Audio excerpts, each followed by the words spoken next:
আজি আকৌ লৈ আহিছোঁ এটি কচু ৰেচিপি। আপোনালোকে চাগে ভাবিছে এইজনীয়ে কিমান কচু খায়। মই কচু খাই বহুত ভাল পাওঁ, সেইবাবে বিভিন্ন ধৰণে বনাই ভাল পাওঁ। তেল গৰম হৈয়ে আছিল, তাতে মাছৰ মূৰ এটা ভাজি লৈছোঁ।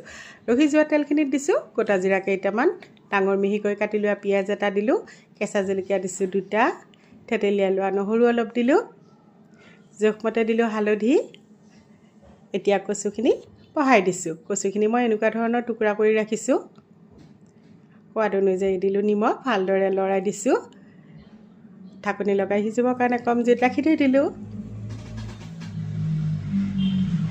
আমাৰ মাজতে এবাৰ ঢাকনি গুচাই লৰাই দিছোঁ, নহ'লে তলত লাগি যাব পাৰে।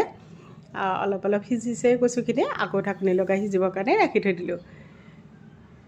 মাজে মাজে এনেকৈ মই লৰাই আছোঁ।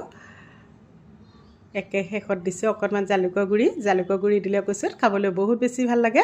অকণমান সময় লৰাই চৰাই থকাৰ পিছতে মোৰ কচু হৈয়ে যাব।